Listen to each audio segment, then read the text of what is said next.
the sponsorship undertaking and settlement plan form for community sponsor groups. If you're a community sponsor group that is going to undertake a blended visa office referred sponsorship, you are going to check this box here. You will insert the G number of the person whom you have been matched with for the blended visa office referred program. If, however, you are submitting an application under the Private Sponsorship of Refugees program, you will not check this box. In Section A, you will be providing information about the organization, as well as the information for the president or the CEO or executive director or equivalent person. You will also provide information for the community sponsor's signing authority, as well as the organization's address and their primary telephone number and the organization's primary email address. In Section B, you will indicate whether or not you're going to be working with a co-sponsor. If you have a co-sponsor, then you would select yes. And once you have selected yes, you have to indicate the type of sponsor, whether that is going to be an individual co-sponsor or an organizational co-sponsor. If it is an organizational co-sponsor, then you will need to provide the details for that other organization. For example, the name of the organization, the name of the person who will be signing the undertaking, so the signing authority for that organization, as well as that organization's unique client identification number, if they already have one, and their relationship to the principal applicant. You also include the address information for that organization, their primary telephone number, and that organization's primary email address. If you are working with a co-sponsoring individual, you will simply be providing the information for that individual and their unique client identification number, if they have one, their relationship to the principal applicant, their address info, their telephone information, as well as their own personal email address. You can add more than one co-sponsor to your application. So if you have a married couple that are both going to be sponsoring, then you can add the spouse and you will be selecting them as an individual co-sponsor, and you would input their own information as well. If you made a mistake and you need to remove the co-sponsor, you click here. There is no limit to the number of co-sponsors you can add to this application. Section C, you will be providing the information about the refugee applicants that you would like to sponsor. So for the principal applicant, you're including their name information, their gender information, their date of birth, the place and country or territory where they were born, their marital status, as well as their citizenship information. If this is a single individual who is not married and has no children, you would select no, or do you have additional family members to add? If, however, the person is married or has dependents, then you would select yes. And you will begin to insert the information about their spouse. And if they have a dependent child to add, you would select add additional family member. And you would insert information about that child here. And of course, it's the same information that we've been collecting all along. It's the name of the individual, their gender, date of birth, the place, country, or territory of birth, their marital status, relationship to the principal applicant, their citizenship, and for all of the dependents for the principal applicant, you have an additional question, whether they are going to accompany or not accompany the principal applicant when they come to Canada. Accompanying persons means that they will travel to Canada at the same time as the principal applicant. The non-accompanying option means that the individual will not travel to Canada at the same time as the principal applicant. Typically, individuals that you select for non-accompanying are dependents who will be coming to Canada at a later date. So, for example, under the 1-year window program, or they are individuals who are presumed missing or deceased, or they never intend to come to Canada. So that includes dependent children from a previous marriage. So if you have any children who do not live with you and they live with your previous spouse, you still need to include them on your application, even if they never intend to come to Canada. This is because if anything were to happen to the other parent, for example, say they could no longer take care of the child or they pass away, then the opportunity for you at that time to bring them to Canada exists because they have been included on this application. If you do not include your dependents on your application, then those dependents will have a lifetime bar of never being able to come to Canada. Also, not including dependents on your application may be a reason for IRCC to question the credibility of your application, and your application may be refused. Moving on to Section D. This is where you will link multiple sponsorship applications for the same family members. So if you have a refugee family, for example, a husband and wife with 2 children who are under the age of 18, but they also have a child who is 20 years old, there will need to be 2 separate undertakings created, one for the parents and 2 minor children, and the second one for the 20-year-old dependent child. And the way to link those 2 undertakings or applications together is in this section. So if this is the principal applicant's undertaking, you would add the information for their dependent child who is 20 years old here and the date of birth of that dependent child.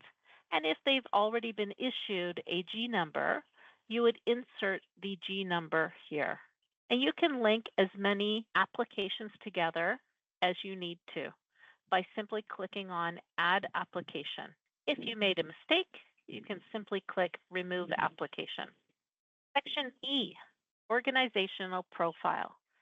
This section, you will be providing information about the organization itself.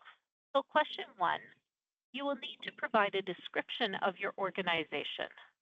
For example, its structure, purpose, and the persons who are designated as officers or board of directors. So when we talk about the organization structure, you need to describe things like who reports to who and who are the decision makers in the organization. When you talk about the organization's purpose, is the organization created primarily for submitting sponsorship applications? Or is it an organization that exists for other reasons? For example, is it a for-profit organization, such as a cleaning company? Second question is asking how many people are in your organization and what are their roles? And do you have any paid employees or are they volunteers or a combination of both? IRCC expects you to provide details here. So you want to describe each of the person's roles in the organization. Question 3, you'll need to provide a brief history of your organization. Include important dates, milestones, and accomplishments. What IRCC is looking for is a timeline of when your organization first formed and what are the activities it did? What are the points in time that they had accomplished certain things? So for example, if your organization became incorporated What was the date of that incorporation? And you'll want to also include information about how your organization gets its income. Is it through product sales, or is it through membership fees, or do you do fundraising? You need to explain in detail how the organization gets the income that it uses for the activities that it does. Question 5 is asking, is your organization financially solvent? So what does that mean? Is the organization able to pay its bills? Is it able to get more income than it has for the debts it is responsible for? And you'll need to provide details on the organization's financial capacity. Question 6, you're going to describe any refugee sponsorship activities or other humanitarian work that your organization has done in the past. If you have engaged in previous sponsorship activities as an organization, then you would include the G numbers for those previously sponsored refugees. Section F, you're going to provide information about your settlement plan. IRCC wants to see details on the plans that your group has made or intends to make to help the refugees settle here in Canada. You should always refer to the Guide for Community Sponsors to Privately Sponsor Refugees, IMM 2201, as you answer these questions. And that is a link that you can click on to open up that guide. The next question is, are you planning on employing refugees within your organization? Most organizations will select no. But if you do have a plan to employ refugees within your organization, you would select yes. And you need to provide details on the employment that will be offered. And you will also need to explain how employment within your organization will be part of the sponsored refugees, settlement, and integration.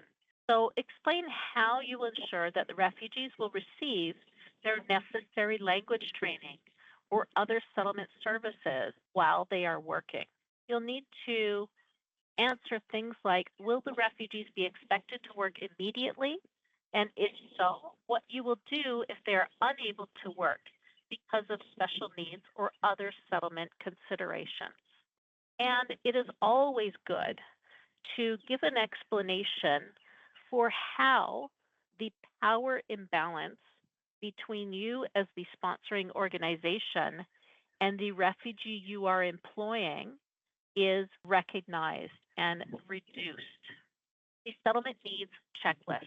So you're going to identify who in your organization will be responsible for providing the settlement needs activities for the refugees throughout the sponsorship period. IRCC has provided an additional document called the Post-Arrival Support Requirements for Private Sponsorship. This document should be read prior to filling out this settlement needs checklist so you have a full understanding of what the requirements are for you as private sponsors. You'll also want to refer to the Guide for Community Sponsors to Privately Sponsor Refugees for additional information to help you answer these questions.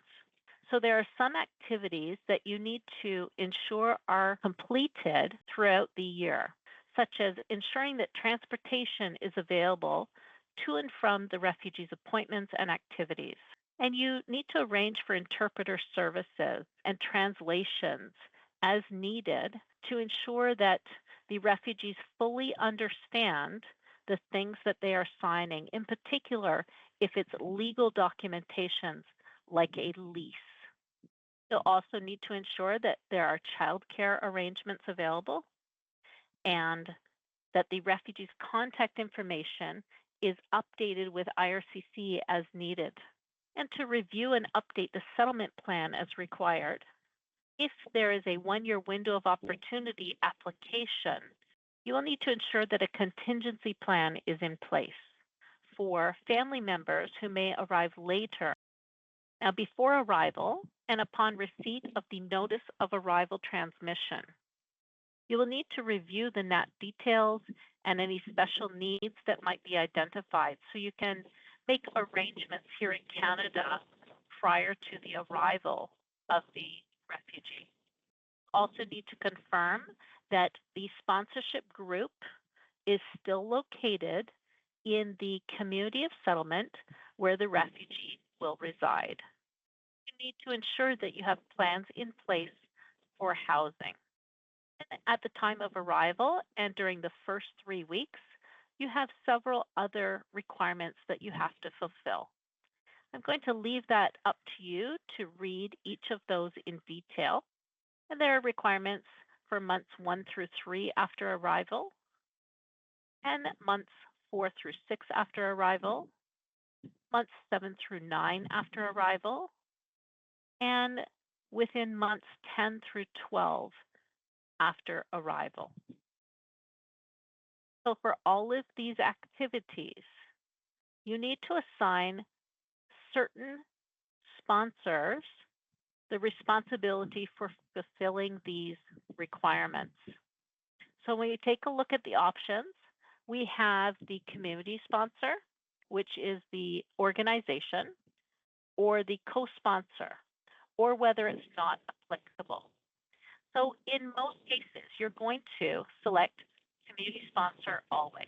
However, if you are working with co-sponsors, you will be sometimes selecting the co-sponsor as well. Whether or not you select the community sponsor group is ultimately responsible for ensuring that all of these activities take place. You would only select not applicable if it is not something that relates to the particular family you are resettling.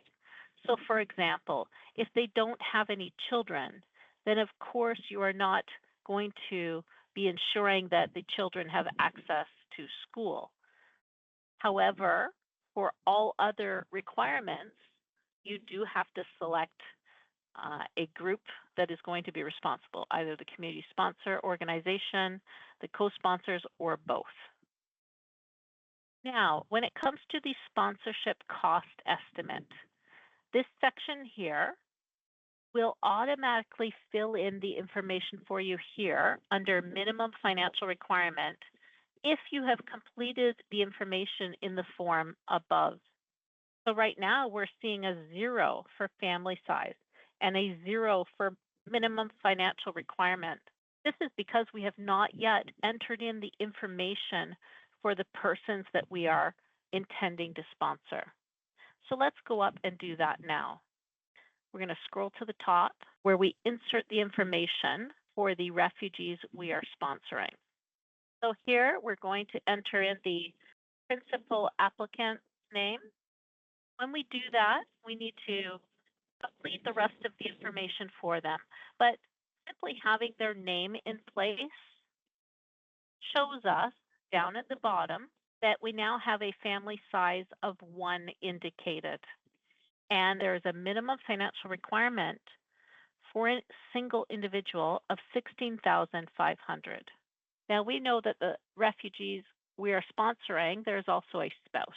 So we're going to include the spouse's name. As soon as we input that information, you can see that our family size now shows family size 2.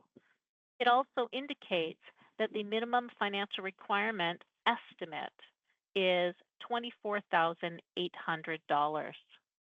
If we add an additional family member, so the child, now we can see for the minimum financial requirement that we have a family size of 3. And the minimum financial requirement for this family size of 3 is $26,700. Now, keep in mind when you see this minimum financial requirement listed here, it does not mean that this is how much money you will need for the sponsorship. What this figure indicates is that's the minimum financial requirement estimate for IRCC to determine if your sponsoring group has sufficient money to sponsor this family.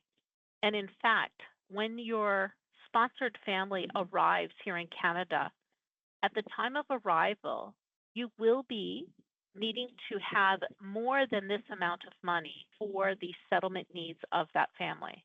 And we'll take a look at that in a little bit. Now, scrolling down into the next section, we are taking a look at the one-time startup costs that you'll require to settle this family in the expected community of settlement. And I encourage you to take a look at a website called numbeo.com. This website is going to give you some quick figures as an estimate for how much certain things will cost in that expected community of settlement. For example, the cost of food, the cost of clothing, and the cost of shelter. That is a good starting point to look at when you are thinking about inserting information into the one-time startup costs and also for the ongoing monthly cost sections. But for now, I'm just going to insert some basic numbers so you can see how this form works. So for household items, we're talking about window coverings, common household things such as pots, pans, brooms, mops, cleaners, things like that.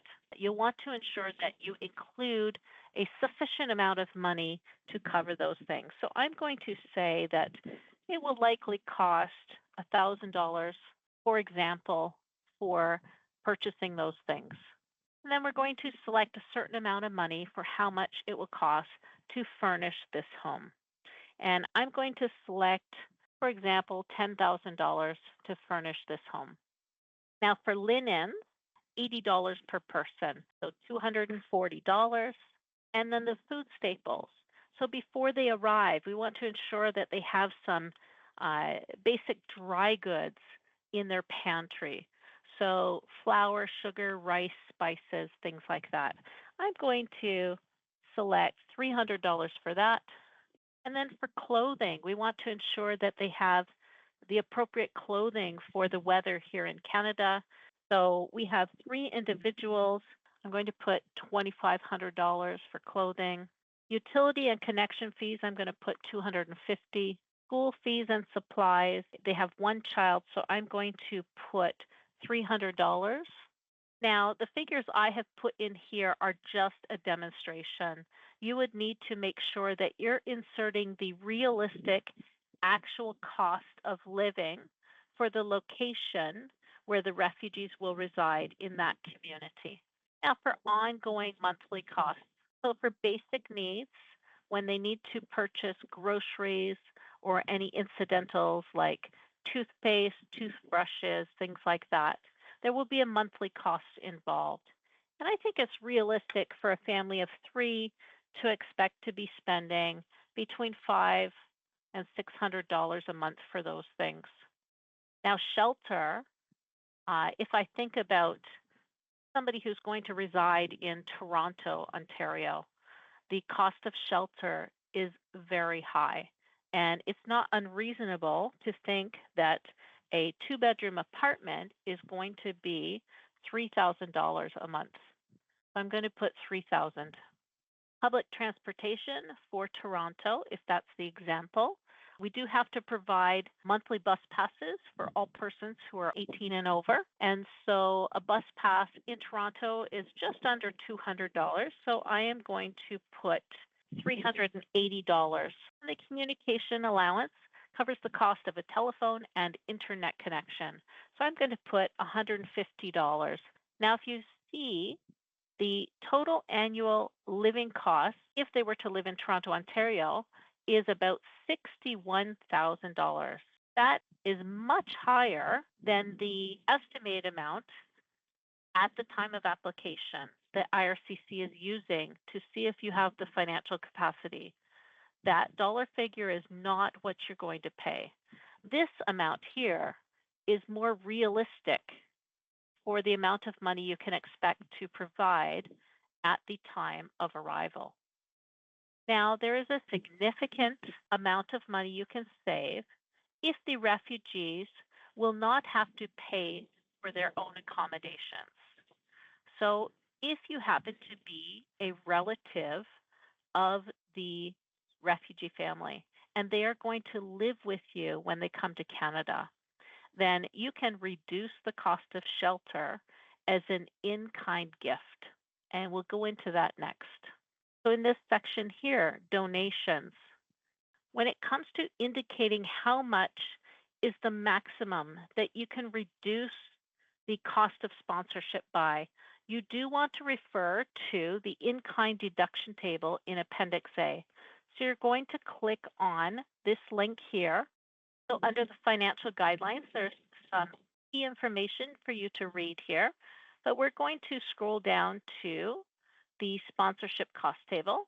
This shows you in general how much was calculated when you selected a family size. So initially we selected a family size of 1, and we learned on the form that the estimated annual settlement cost was $16,500.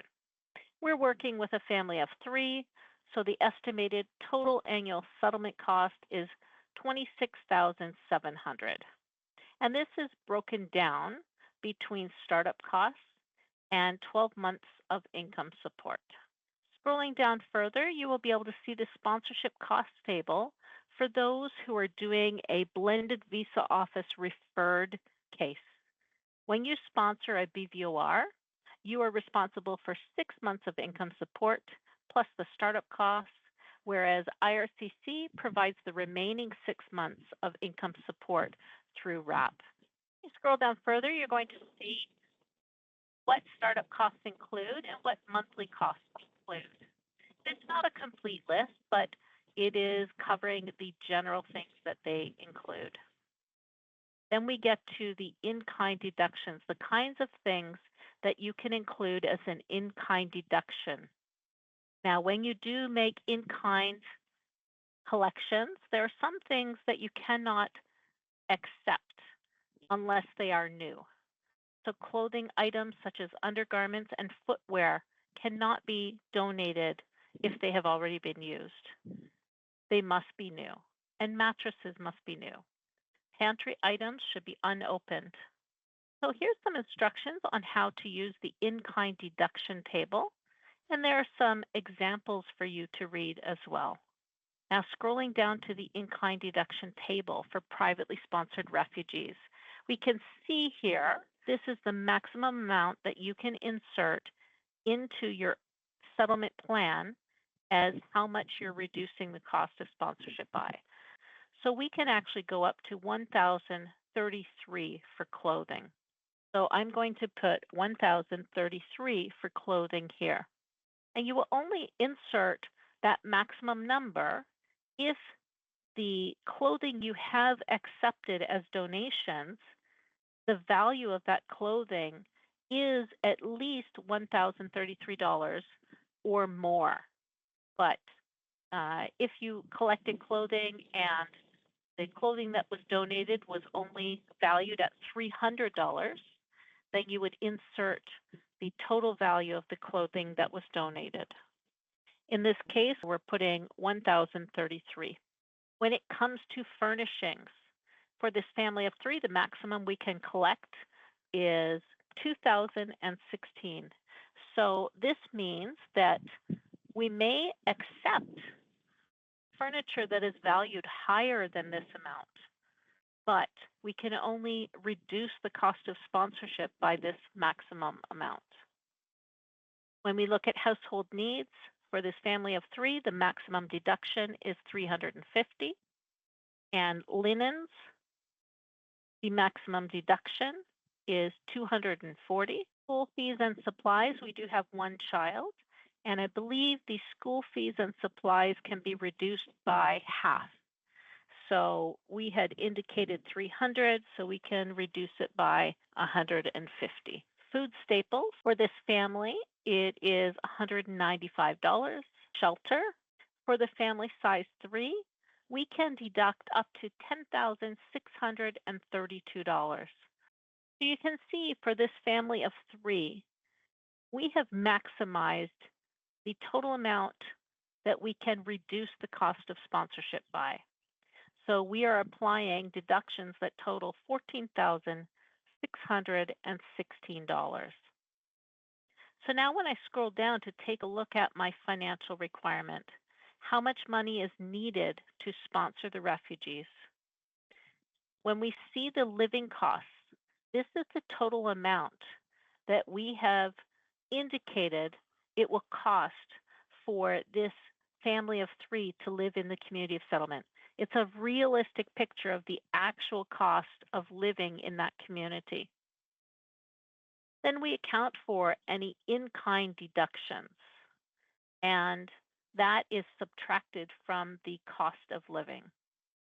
So the realistic financial requirement to sponsor this family is going to be about $48,334.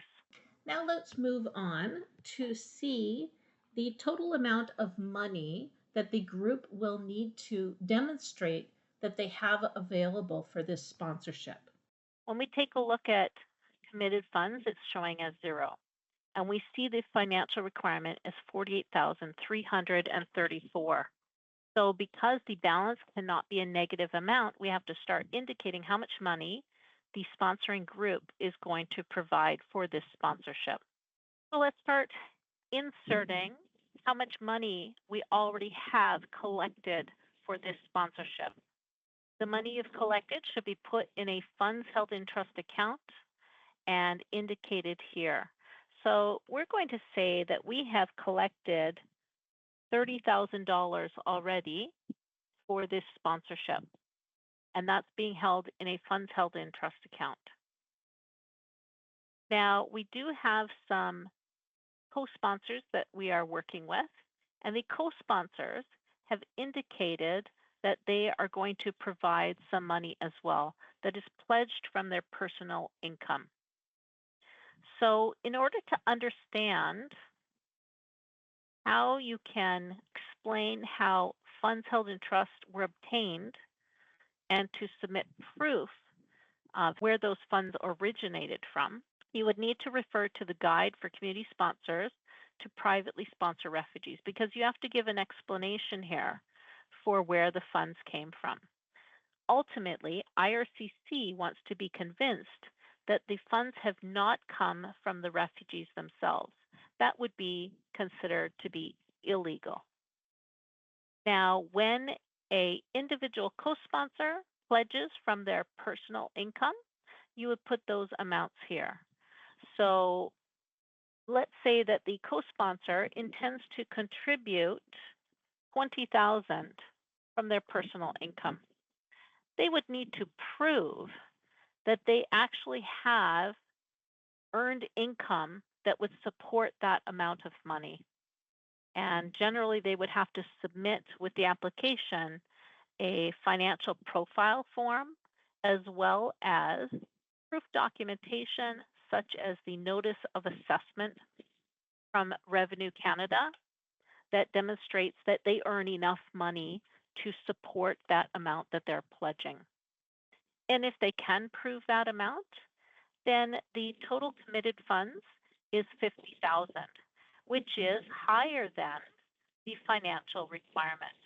And the balance is not showing a negative amount. So this is a good indication that the group has the financial capacity to sponsor, as long as this individual co-sponsor can prove that they have the personal income supporting this amount that they want to pledge. So let's say they can't prove through their personal income that they can contribute $20,000. Let's say they can only contribute $2,000. then you see that there's a negative of 16,334 as a shortfall.